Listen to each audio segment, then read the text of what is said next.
Welcome back to Global Grand Tours. To complement our video on a guided tour around France, we thought it might be worth making some of the dishes mentioned in the tour. A link to that video is above or below and can also be found in the description. Today, we're making the timeless French dish, Coq Au Vin. It's rich, flavorful, and surprisingly easy to make. Here's what you'll need. 1 whole chicken, cut into pieces. 1 bottle of red wine. 2 cups of chicken broth. 100 grams of bacon. 200 grams of mushrooms. 1 onion. 2 carrots. 3 garlic cloves. 2 tablespoons of flour. Fresh thyme.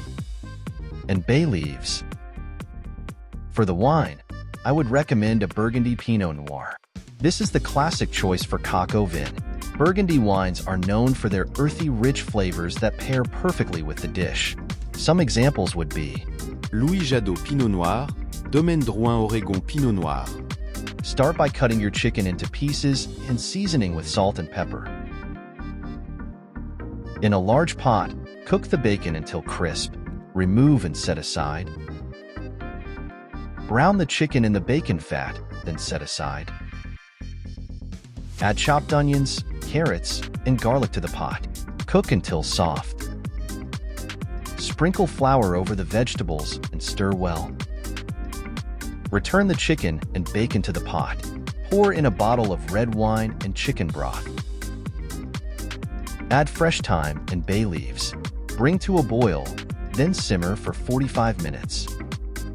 While the chicken simmers, sauté mushrooms in a separate pan until golden. Add the mushrooms to the pot for the last 15 minutes of cooking. Serve your Coq Au Vin hot, garnished with fresh herbs, alongside mashed potatoes or crusty bread. Bon appétit! If you enjoyed this recipe, give us a thumbs up, leave a comment, and subscribe for more delicious recipes. Thank you for watching, and I hope you see you back soon.